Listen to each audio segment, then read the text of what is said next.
Hi, everybody. Welcome to English Digest. I'm Stephanie. I am Tom. It's our life unit, and we're going to be talking about a really important piece of equipment, a device that most of us use these days, and that's a power bank. Something that you can take along with you if your phone gets low on power or your battery gets low. You just plug it in, and it recharges your phone or a computer. I've always taken a power bank on planes. As soon as they were invented, I thought, these are great, and I take it with me. But we've got some warnings for you about these power banks because they can be dangerous. They can, especially for people who use them. And I've never used a power bank. I'm not really addicted to smartphones. I don't need to use them all the time. I do use them when I need to look up information or when I need to send messages and things like that. But I don't really use my phone that often, or a laptop or anything like that. But I know there are a lot of people out there who do use their phones almost all day long, and you do need to buy a power bank. So we're going to talk about some things concerning power banks in today's program. So let's get to it. It's the ultimate guide to safe power bank use. Let's listen. The ultimate guide to safe power bank use. Have you ever heard news reports about power banks causing explosions on airplanes? In January 2025, a Busan air flight experienced a serious safety incident when a power bank caught fire in an overhead compartment, burning a large hole in the aircraft ceiling. Following this alarming event, several airlines, including EVA Air and China Airlines, announced complete bans on the use of power banks during flights starting from March 2025. This increasingly common safety concern makes understanding power banks essential for all travelers and tech users. To reduce risks and stay safe, travelers should understand how power banks work and what to look for when buying one. Power banks come in various capacities, ranging from around 3,000 milliampere hours mAh to over 2,000 milliampere hours. Considering that most modern smartphones have battery capacities of around 3,000 mAh, a compact power bank with a capacity of 6,000 to 10,000 mAh is generally sufficient to charge your phone multiple times. When comparing products, don't just focus on the total capacity. Pay attention to the rated capacity, which refers to the actual amount of power the device can output, usually about 60 to 70% of the stated capacity due to energy loss during conversion.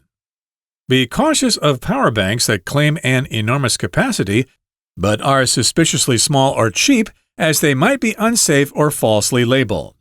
Look for safety certifications as well.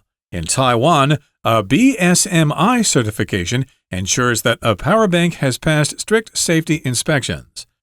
You can usually find the BSMI registration number, typically starting with R printed on the product.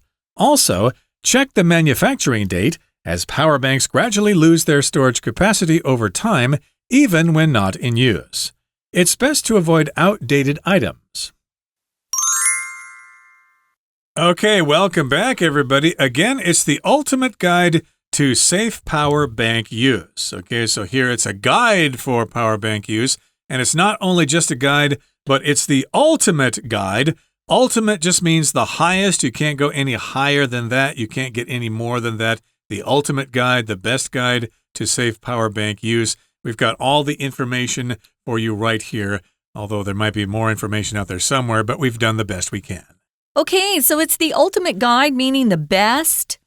That's when we use ultimate. You know, ultimate frisbee is like the top of all the frisbee games you can play. It's the most extreme. It's the best.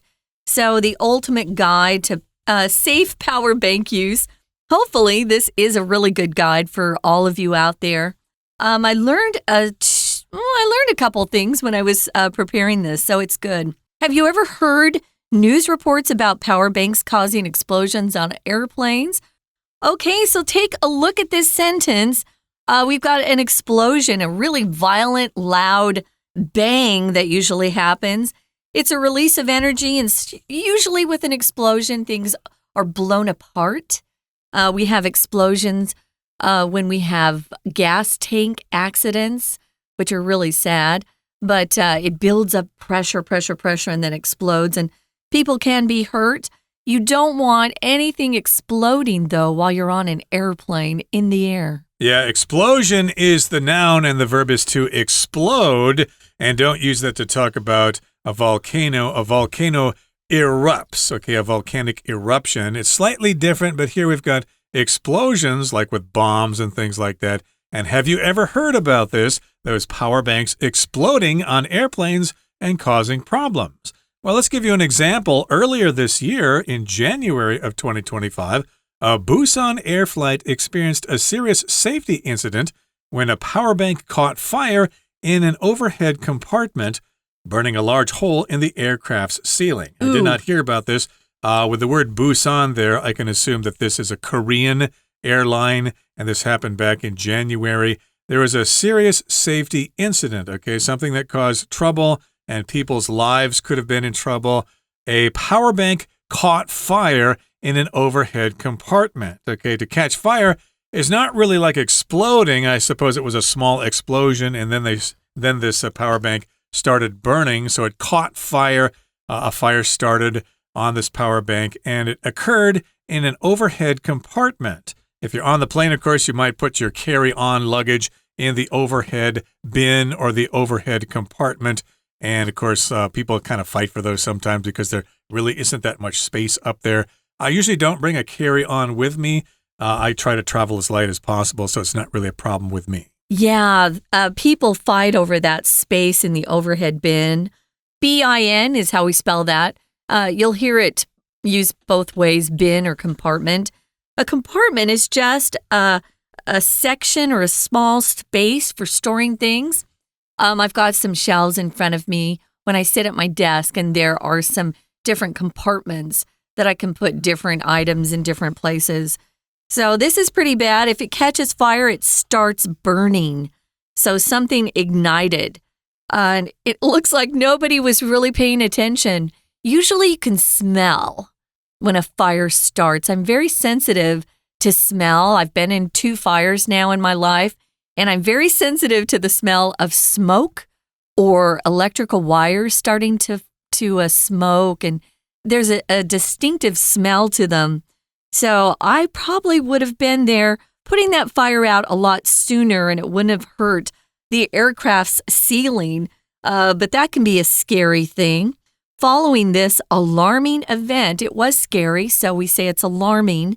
Several airlines, including EVA Air and China Airlines, both Taiwanese airlines, they announced complete bans on the use of power banks during flights, starting from March 2025. So they've already started it when you're hearing this lesson. So you can't carry your power banks on board with you as you did before. You just can't use them. So I was thinking, well, why would I want one then? By the time I land, I don't need a power bank. I only want a power bank when I'm on those long 14-hour flights, because I'm constantly either texting friends, texting family, checking the news to see what's going on. I don't always like to watch movies on board. Most of the movies nowadays, I just find them depressing. So I want to take a book with me. I'll take my Kindle. Well, if you run out of energy and you don't have a seat with an outlet to get the electricity directly that way, you're kind of in a bad way now because you can't use a power bank. I've never been on a plane recently that does not have a USB port for charging. I just had a flight like this. It was broken. Oh, it's broken. You can never know. And my next door neighbor wanted to use his, and I understand that. So no, I was kind of one down the. Okay, well, I guess you need to take that into consideration. Yeah. But yes, this happened earlier this year. A hole was burned in the ceiling of the aircraft. I think a lot of people had to be evacuated, and some people were injured. I don't think anybody was killed, but this is a common safety concern that makes understanding power banks essential for all travelers and tech users, which we all pretty much are. I don't think there's anybody out there that does not carry a smartphone with them at all times. And there's a lot of people, of course, who use those power banks. I'm kind of a weirdo in that regard because I don't really carry a power bank with me. I don't really need it. But yes, indeed, if you do carry a power bank with you, you're going to have some essential information. Here, essential just means very necessary. You need to have this information. It's needed. If you don't have this information, you could be in big trouble. Now, to reduce risks and stay safe, travelers should understand how power banks work and what to look for when buying one. I bought a new one a couple months ago because all the power banks I had at home, I have like 3 or 4, and I've bought them over time. Some are really heavy. And because I don't like to carry around a lot of weight when I'm traveling, I wanted to find one that had a lot of MAH. We're going to talk about that wasn't so heavy, but I wasn't aware of what I should check for in advance. So this particular lesson has helped me. The next time I buy a power bank, I'm going to know what to look for. I was just trying to buy one with a large capacity. So I was looking for 10,000 or more. The bigger the number, the better? Yeah, that's what I was looking for. And I was looking for even 15,000 or 20,000. I just wanted one that I could take and use for a long time. They come in various capacities. It says the capacity is the amount something can hold. And we're going to be talking about something that's a little strange for some of you out there, including me. I had to look this word up. Milliampere hours is the way they measure the units of electricity. I'll let Tom explain a little more. Right, milliampere, and that's shortened to MAH, okay? I realize a lot of our dear students out there have studied electronics, and you know all about this. So, of course, you're just going to shorten this to MAH, but it's milliampere hours, okay? So they range from 3,000 MAH to over 20,000 MAH. So I assume that the larger one is going to be heavier and more expensive. It kind of depends on your needs. And considering that most modern smartphones have battery capacities of around 3,000 mAh, a compact power bank with a capacity of 6,000 to 10,000 mAh is generally sufficient to charge your phone multiple times.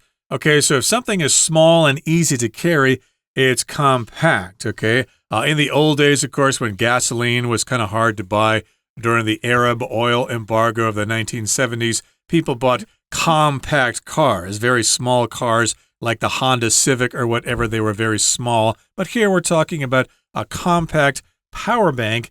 And yes, indeed, this is something I need to ask you. I suppose I should know this, but do you need to use that power pack to charge your phone first, and then you can use the phone? Or can you hook it up to your phone and use it at the same time? You can use it at the same time. Okay. I wanted to mention, in case some of you out there want to live in the States, you might hear people working in the industry say milliamp hours. Milla, like milliliter, millimeter, milliamp hours instead of MAH because it's just faster for us, milliamp hours. And again, it's milliampere. If you're in England, they say milliampere. Really? Closer to, of course, well, they don't pronounce the R. Closer to the French pronunciation. This was the man who invented this, but yeah, milliamp hours you can use as well. But yeah, this is kind of bad news that we can't use them while we're flying in on board. So considering that most modern smartphones have a lot of battery capacity of 3,000 milliamp hours or mAh. A compact power bank or compact, you can say it both ways, compact or compact, power bank with a capacity of 6,000 to 10,000 milliamp hours is generally sufficient enough to charge your phone multiple times. That's true. What I'll do, though, is I'll always make sure that my power bank is fully charged. Mm-hmm. So as soon as I land, I'll plug that in first, make sure it's always fully charged. When I went to see Ali Shan a couple months ago, I took a power bank with me then because I knew my phone wouldn't last and I wanted to keep taking lots of pictures, which I did need that power bank because I ran out of battery halfway through my trip. So there are reasons you can use it in other places besides just on an airplane, right? We have friends that use their phone so much, or maybe your phone's older and it doesn't hold the charge. It doesn't keep that battery charge very well. We have a friend, Mike, who always just carries a power bank with him every day. But I like to not carry so much. Things get heavy with the umbrella because we have to have umbrellas in Taiwan too. So just think about those. There's some interesting considerations with power banks. Okay, we're at the midway point in today's lesson. Let's take a break now and listen to our Chinese teacher. Hello everyone, 我是 Patrick. 今天讲解的是 The Ultimate Guide to Save Power Bank Use. 好，这个单元有2天课文内容。那我想先请问大家，你觉得自己是不是手机重度的使用者呢？现在很多人都拿手机工作、打发时间、联络感情，所以耗电很快。为了要在外使用方便，很多人都会添购行动电源。不过，大家知道要购买行动电源的时候要注意什么吗？好，那我们一起来看学习重点吧。请看到第一段第一个句子，开宗明义，用问句先引发读者的兴趣。好，那 power banks 就是行动电源。再来呢，我们看一下第2句的主要动词这边，先用一个新闻事件让读者注意到行动电源安全性很重要。好，那就是2025年1月的时候，釜山航空发生了一件事情。好，那请同学注意的是这个词语搭配，发生了严重的安全事故。英文原句里面所讲的是 A flight experienced a serious safety incident。动词呢，我们用 experience。那这里呢，中文为了符合我们中文语用的习惯，我们就说发生严重安全事故就好了。好，到底发生什么事啊？ A power bank caught fire。那也就是呢，行动电源着火了，起火了。好，这很危险，对吧？好，再来，请同学看到第3个句子。这个事件是有后果的，它产生了一些影响。什么影响呢？我们发现台湾国内有好几家航空公司，包括长荣啊，还有中华航空啊，他们都宣布从今年3月起就全面禁止旅客呢在飞行期间去使用行动电源。请同学看到 complete bans on the use of power banks。 好，这个 ban 所指的就是禁令，禁止使用。再来，请同学看到第2段。第2段呢，就进一步的说明，好，在采购行动电源的时候，我们要注意些什么？好，第1句就充分说明了 Travelers should understand how power banks work。 好，那所以呢，旅客携带行动电源，当然要了解行动电源它运作的原理，还有呢 what to look for when buying one， 以及购买行动电源的时候的注意事项。那请同学看到第2个句子，当我们在说什么东西有各式各样的容量的时候，我们在介绍产品的时候，或者说什么样的产品它有什么样子的规格的时候，我们很常用的就是 come in 这种句型。像这里 Power banks come in various capacities， 行动电源有各种容量。好， Power banks come in various capacities。 那从大概呢3000毫安培，那一直呢到超过2万毫安培等等都有。 We're going to take a quick break. Stay tuned. We'll be right back.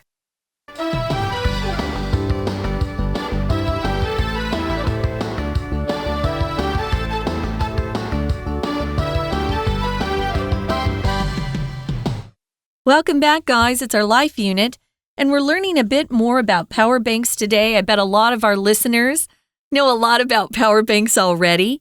You know, you can buy them anywhere. You can buy them in convenience stores now. I have Shengli 百货公司 on my corner, and I buy mine there usually. But you can order them online. I've done that as well. So we're talking about how much power they use, what that unit is called. A milliampere is 1 unit, and what you can call it instead of that long formal name is mAh or milliamp hours, amp. We learned about amp decades ago because sometimes you'd have electrical equipment. Maybe you play the bass and you're in a band and you have a need for, some of those receivers and speakers, and they always have amps. And we just say amp. So I was a little confused when I saw milliampere. I thought, why is it so big? Because we've extended or increased the amount of energy we're using with our devices these days. Yeah, ampere, of course, is an electronics term along with ohms and transistors and resistance and things like that. Our previous recording engineer was really into electronics. I gave him some of my cameras and things to repair, and he did it happily. He knew all those terms. So this is a term to measure the amount of power that a power bank can hold. Again, they might have a capacity between 6,000 and 10,000 mAh, and that should be a sufficient amount to charge your phone a couple of times. Now, when comparing products, when you're looking for a power bank, when you're shopping for one, don't just focus on the total capacity, which is probably what most people do. They look at the number there and they think, oh, I can use this power bank to charge my phone 2 or 3 times. Isn't that great? But that's not the only thing you should pay attention to. No, that's not the only thing, and that's pretty much all I looked at. So I'm learning some things today. You need to pay attention to the rated capacity. If you rate something, you say whether it's really good or not so good, maybe poor. So you want to look at that. I always do check into the company that produces them. I want to go with the company that I've heard good things about, that I feel like produces quality items. So that rated capacity refers or is about the actual amount of power the device can output. Output is a verb.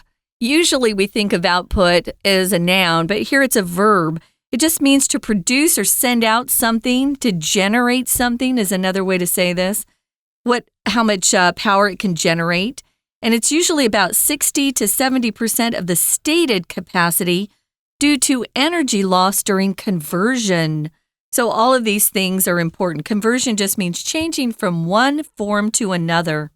Exactly. So, of course, if you have maybe some computer files, some old Word files from a word processor you used like 10 or 20 years ago, they might need to be converted or go through some conversion so that you can use them on your modern devices. And I believe they're referring to the process of bringing the electricity from your power bank into your phone. That's the conversion, converting the electricity from the power bank to your phone. And be cautious of power banks that claim an enormous capacity but are suspiciously small or cheap, as they might be unsafe or falsely labeled. So yeah, you need to be careful about power banks that say that they have a large capacity, but they're still very small. So, of course, if you want a large capacity, usually the power bank is going to be big.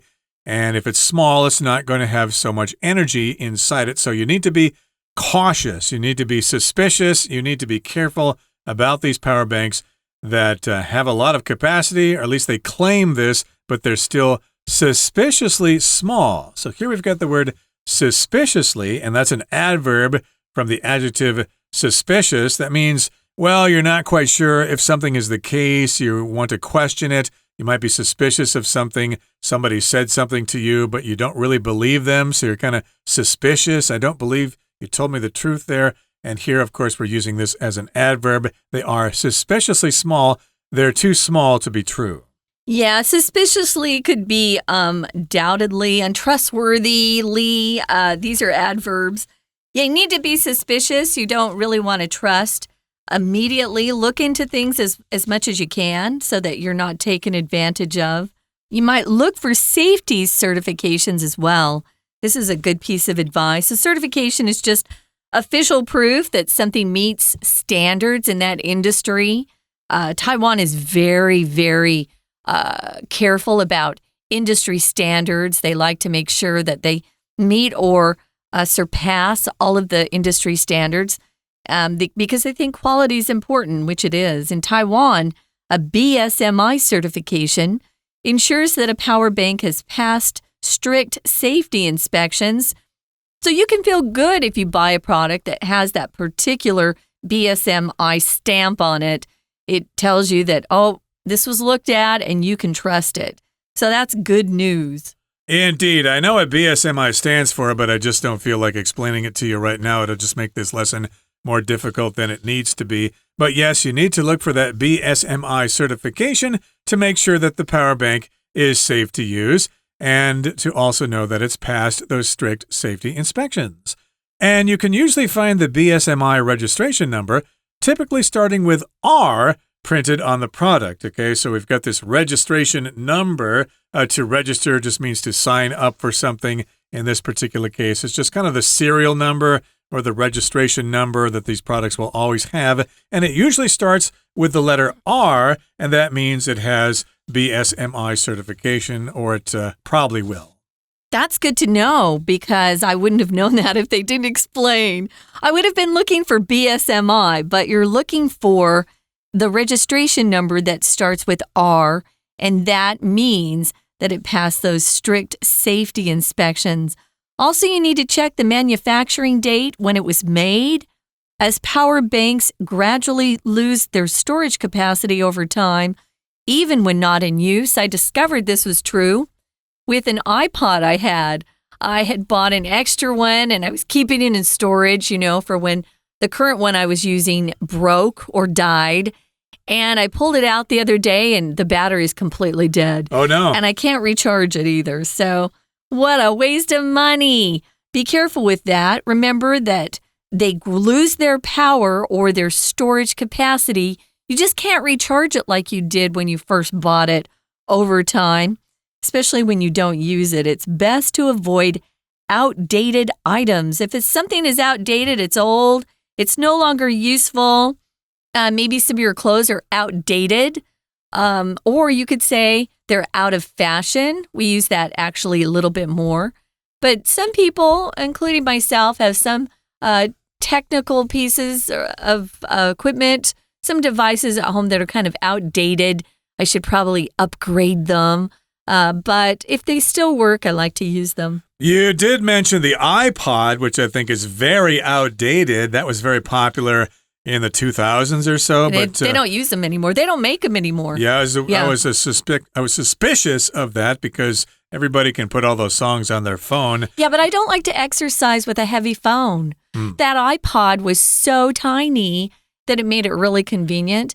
Plus, I don't have earphones jack in my phone. And if you wear the wireless, it's not good for your brain. Oh, no. Okay, some people still insist on using outdated items.